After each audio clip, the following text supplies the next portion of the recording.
Si aujourd'hui tu te retrouves empêtré dans des relations foireuses, des embrouilles, voire des conflits sans issue, ou alors que tu as le chic d'être attiré par des personnes qui sont en difficulté, que tu veux aider, ou qui veulent t'aider. Des personnes qui ont l'air au-dessus de toi, de leur point de vue ou du tien, qui te font des reproches, des critiques ou même te donnent des conseils pour ton bien, pour t'aider à évoluer. Si tu es tout ça, tu es peut-être emprisonné dans le triangle dramatique. Et tu peux sortir de ta prison, mais il faut d'abord 1. La reconnaître et 2. Décider de vraiment en sortir parce que comme on va le voir, c'est pas si facile à prendre comme décision.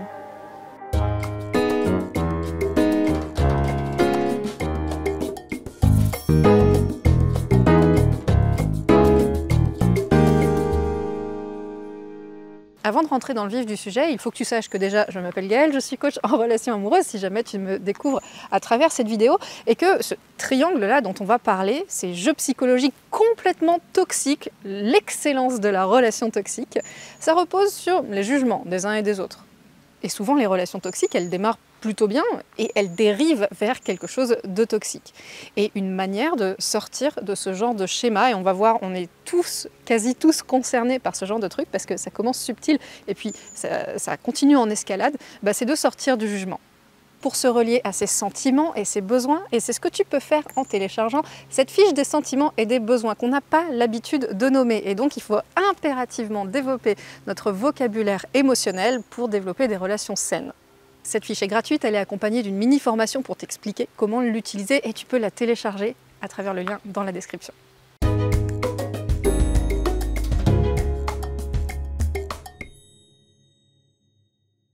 Qu'est-ce que c'est le triangle dramatique, qu'on appelle le triangle de Karpman, du nom de celui qui l'a théorisé? Le triangle dramatique est une figure d'analyse transactionnelle proposée par Stephen Karpman en 1968, qui met en évidence un scénario de merde entre victime, persécuteur et sauveur, et qui se joue entre deux personnes capables de jouer alternativement les trois rôles. Selon ce schéma tout pourri, si une personne utilise l'un de ces trois rôles, elle entraîne l'autre à jouer un rôle complémentaire. Triangle dramatique que personnellement j'appelle aussi le triangle des Bermudes relationnel. Le triangle des Bermudes est une zone géographique de l'océan Atlantique qui aurait été, selon une croyance répandue, le théâtre d'un grand nombre de disparitions de navires. Voilà, tu es sur ton petit bateau, tu fais ton petit voyage, et puis tu discutes, et puis pouf, une petite remarque, et puis paf, on se retrouve embarqué dans un courant qui nous emmène dans les abysses. Dans un tourbillon de conflits duquel on a l'impression de ne jamais sortir. Comme je te disais, on est tous plus ou moins sujets à ce genre de jeu psychologique. On a tous ce potentiel-là, et puis certaines relations vont les réveiller plus que d'autres. Et quand on dit triangle dramatique, oui, des fois c'est dramatique et c'est grandiloquent, et puis oui, c'est du drame. Mais comme je disais, ça commence aussi de manière très subtile, et ça peut être très insidieux, et donc il faut apprendre à repérer par où ça commence. Alors à ta décharge, ma tourterelle, on est tombé dedans quand on était petit, si ce n'est par des relations triangulaires déjà présentes dans notre famille. Dans tous les cas, on baigne là-dedans avec les films qui bercent notre enfance. Il y a toujours un gentil, un méchant et un super-héros, et c'est ça en fait le triangle dramatique. Et on va voir comment ça se joue dans nos relations amoureuses.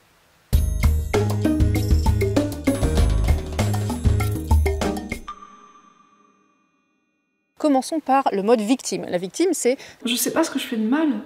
Celle qui se plaint, qui constate son triste sort. L'archétype par excellence de la victime, c'est notre cher Calimero. C'est le gentil dans les films, celui qui devient en général le vainqueur de l'histoire et triomphe, grâce au héros aussi. C'est moi. Du méchant, celui pour qui on a le plus de sympathie. Sauf que la vie, c'est pas un film, en fait. Et la victime se sent exister par l'attention qu'on lui apporte. Je crois qu'en fait, je mérite pas d'être aimée. Elle se sent absolument impuissante face à sa situation, voire même peut-être à sa vie. Elle est convaincue qu'elle ne peut pas s'en sortir seule, et c'est pour ça qu'elle se plaint pour attirer de l'attention. Elle a besoin d'attention, la victime.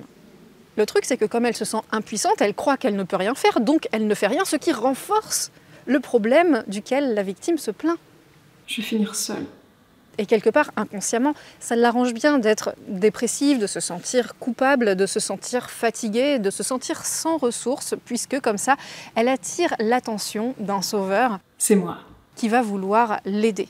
Donc le mode victime répond aux besoins d'attention, et ça c'est ce qu'on appelle un bénéfice secondaire à un problème. Parce que on n'est pas vraiment heureux quand on est en mode victime, par contre on ne sort pas du mode victime parce qu'on a des avantages à y rester. Mais j'ai tout essayé, il n'y a rien qui marche. Laisse-moi t'aider. Parlons maintenant du sauveur. Dans les films, c'est le héros, le chevalier, Superman. Je t'ai trouvé un super bouquin.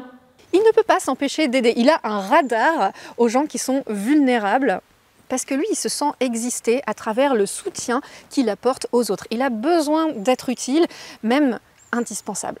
Et donc, il est attiré par des victimes impuissantes qu'il veut élever, qu'il veut sauver. Sauf qu'il n'a aucun intérêt réel à ce que la victime s'en sorte et applique ses bons conseils.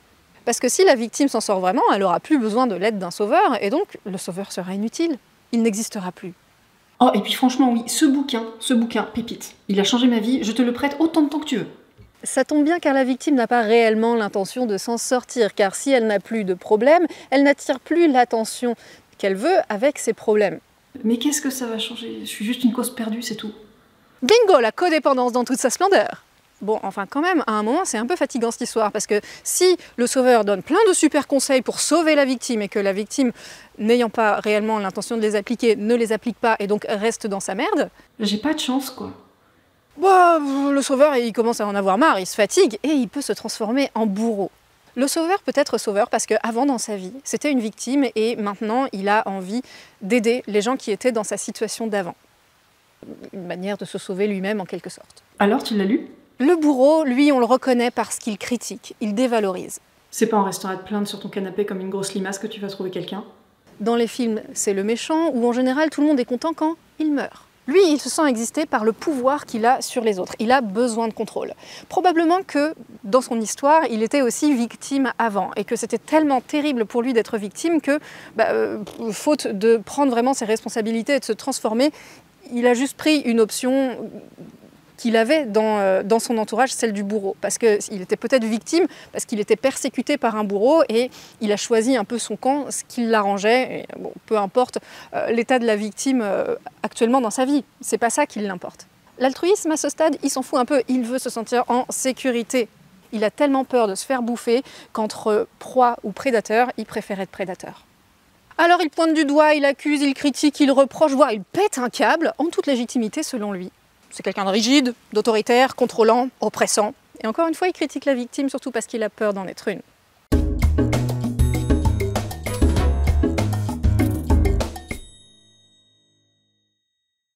Tout ce bordel, ces jeux de pouvoir absolument infernaux, reposent sur des histoires que les protagonistes se racontent.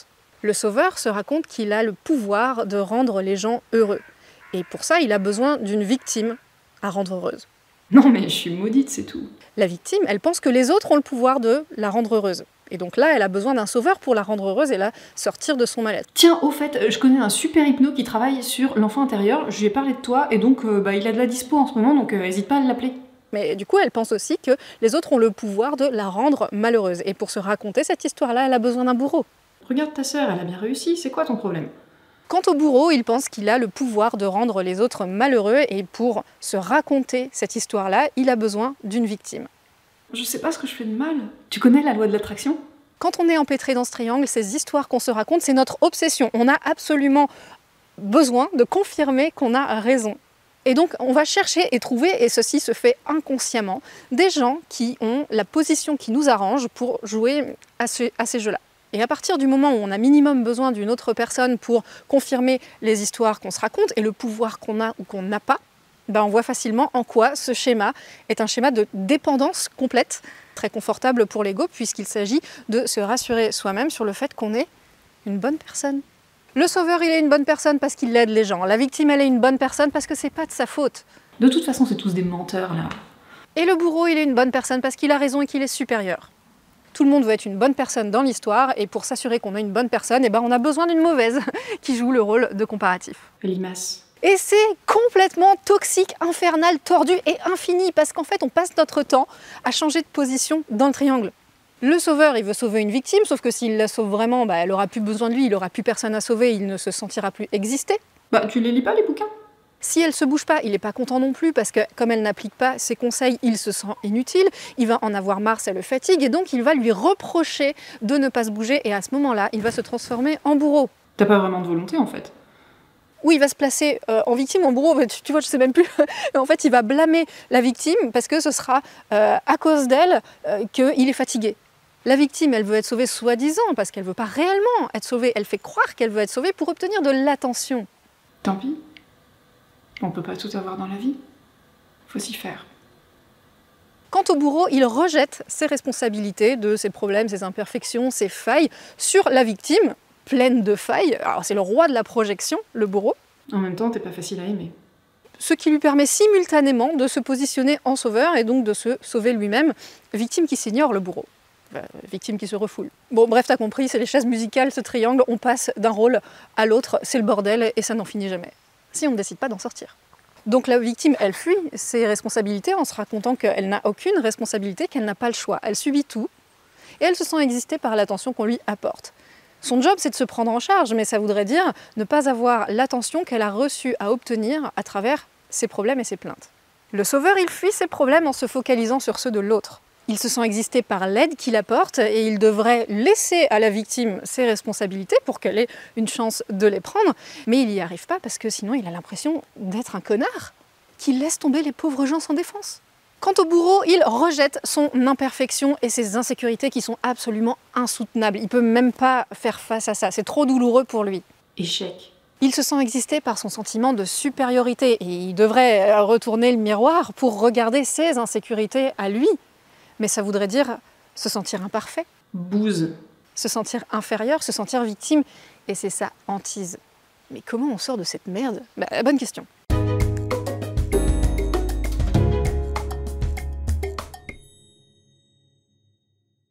Pour rappel, le triangle dramatique est un schéma de dépendance. Et donc, il faut accepter sa propre part de dépendance. C'est un schéma de dépendance qui est confortable pour l'ego puisqu'il permet de se rassurer sur la bonne personne qu'on est. Donc si on veut sortir de la face toxique du triangle dramatique, puisque c'est pas dramatique pour rien, ça demande de mettre l'ego en inconfort. C'est pour ça que c'est pas facile. Et mettre l'ego en inconfort, ça veut dire faire face à la sensation d'être une mauvaise personne. Il faut que le sauveur laisse à la victime la responsabilité de ses besoins et de ses demandes. Ça ne fera pas de lui un lâche s'il demande à la victime si elle a vraiment besoin de son aide et si elle ne sait pas formuler de sa demande ou si elle répond « non mais t'inquiète, de toute façon personne ne veut m'aider », très bien, reste-y. Et c'est là que ça pourrait être challengeant. Mais c'est ça, laisser à l'autre la responsabilité de sa situation aussi. Faire face à « je suis une mauvaise personne » version victime, sachant que la victime doit prendre ses responsabilités, elle doit reconnaître ses responsabilités. Et pourquoi c'est difficile pour la victime de reconnaître ses responsabilités? Déjà parce que ça lui demande de faire un effort, c'est-à-dire qu'à partir du moment où elle a une responsabilité, après elle doit l'incarner, elle doit faire des efforts, donc c'est un peu relou. Mais c'est surtout que la victime va avoir tendance à confondre responsable et coupable. Et donc elle n'a pas envie d'être coupable et d'être une mauvaise personne avec la honte que ça va avec. Mais c'est parce qu'elle confond les deux. Donc la victime doit prendre ses responsabilités, le sauveur doit laisser à la victime ses responsabilités et aussi retourner le miroir, c'est-à-dire prendre soin de ses propres problèmes à lui plutôt que de s'occuper de ceux des autres. Et faire face à « je suis une mauvaise personne » version bourreau, c'est là aussi retourner le miroir sur lui et pas sur les problèmes qu'a la victime et prendre ses responsabilités également. Mais pour ça, ça lui demande de se voir tel qu'il est, c'est-à-dire une personne imparfaite qui a des problèmes, qui a des frustrations et qui a une forme d'impuissance au fond de lui. Sinon, il serait pas dans ce bordel.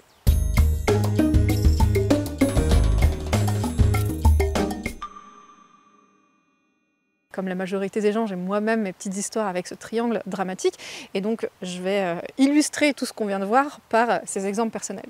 Tout ça commence très très tôt, mais dans ma vie d'adulte, ou plutôt de jeune adulte, ça a commencé par un triangle dramatique avec mes parents. Quand j'étais ado, mes parents s'engueulaient, ils étaient eux-mêmes dans leurs histoires de victimes et bourreaux. Et moi, voyant la situation de l'extérieur, je cherchais à sauver le couple de mes parents, je cherchais à sauver chacun de mes parents de du merdier dans lequel ils étaient empêtrés. J'étais donc dans la position du sauveur, chose qui n'a jamais été vue par quiconque, à part moi, bien des années plus tard. Et à ce moment-là, je n'ai pas été remise par mes parents à ma place d'enfant. En fait, l'enfant est une espèce de victime de fait parce que l'enfant n'a pas encore les responsabilités. Donc là, j'étais ado, j'avais 15 ans, un truc comme ça. Mais quand bien même, c'est la responsabilité des parents de remettre leur enfant à sa place. Et là, ça n'a pas été vu. Comme mon délire de sauveur, ça marchait pas, je me suis ensuite inventé des histoires avec un amoureux fictif que je pouvais sauver. Mais la preuve que ça marche pas, ces histoires de sauveur, c'est que je me projetais pas dans une relation avec lui une fois qu'il était sauvé. Et voilà, une fois que ça allait bien, je trouvais tous les scénarios à rejouer où voilà, j'étais avec quelqu'un qui avait des problèmes et grâce à moi, il s'en sortait. Et une fois qu'il s'en sortait, je recommençais une nouvelle histoire. Alors, c'est pas une situation que j'ai rencontrée avec des partenaires réels, j'ai envie de dire tant mieux, parce que c'est pas des relations franchement vertueuses. Par contre, à un moment, vers ma trentaine, j'ai fait le constat que c'était la deuxième fois que j'étais avec un mec qui voulait me coacher.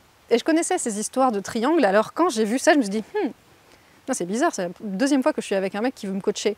Donc, qui me reproche des trucs, ou pour qui je suis pas assez bien, qui veut monter, tout ça. Donc, ça, c'est la position de bourreau-sauveur, quelque part entre les deux, mélangés.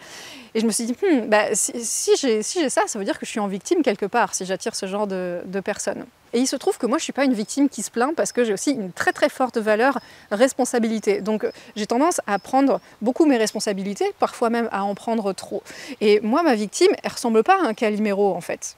Elle ressemble à un petit mignon qui est tellement mignon qu'on ne peut que s'occuper de lui, mais qui renvoie aussi l'image de petit, fragile, un peu sans défense, et qui va fatalement attirer des gens qui ont besoin d'une position de petit pour être dans une position de grand. Et quand j'ai vu ça, ça m'a fait mal au cul. Et donc je me suis dit, c'est pas possible, il faut que je sorte à tout prix de ça, c'est créer des relations complètement toxiques. Mais qui c'est qui va s'occuper de moi maintenant? Comment on va s'occuper de moi? Je suis tout de suite partie là-dedans, et là, en fait, c'était trop gros. Je me suis dit, non, tu sais ce qu'il faut faire maintenant, tu connais ces histoires de triangle, donc j'ai fait le deuil de cette stratégie pour qu'on s'occupe de moi, être le petit mignon pour qu'on s'occupe de lui, et puis voilà, histoire réglée. Pour moi, c'est facile de sortir de la position de victime comme ça. Je ne sais pas claquer des doigts, parce que j'ai tellement une forte valeur et aussi une force personnelle de la responsabilité que quand je vois une posture de victime chez moi, j'en suis tellement allergique que en fait, juste le fait de mettre la lumière dessus, ça change. Alors je sais très bien que ici et là, je dois être en position de victime dans ma vie quelque part, mais justement, la lumière n'est pas encore suffisamment forte pour que je puisse en prendre la responsabilité, donc ça, c'est un peu un travail en cours. Également, pourquoi je suis coach aujourd'hui? Parce qu'il y a un fat syndrome du sauveur derrière, parce que au moins là, il y a des gens qui vont me solliciter pour que je les aide à régler leurs problèmes. Donc ça répond à un besoin de se sentir utile, et ça a d'ailleurs été le moteur de ma reconversion professionnelle, parce que je ne me sentais pas utile. Alors c'est à la fois un avantage et à la fois un inconvénient, dans le sens où tout ce besoin d'être utile, c'est pas un problème en soi. Par contre, il faut être vraiment vigilant quand on est dans la relation d'aide, à pas être dans une posture de sauveur. Et en ça, ça vient me faire travailler sur ce mécanisme, sur ce syndrome, un petit peu tout le temps. Il y a beaucoup de sauveurs dans la relation d'aide, y compris dans les métiers d'infirmière, tout ça, et c'est pas un problème tant qu'on travaille dessus. Mais il y a aussi des bourreaux, et on en connaît. Et ailleurs, dans mes relations sociales en général, je vois que ce syndrome du sauveur, il est présent dans le sens où je suis surtout présente envers les gens quand ils ont un problème. Je ne fais pas le sauveur avec eux, parce que maintenant, je sais comment ne pas faire le sauveur. Par contre, je vois que je manifeste mon intérêt, surtout quand les gens ont des problèmes, que j'ai envie de les soutenir, etc. Et il faut que j'apprenne à être présente pour les gens d'une autre manière.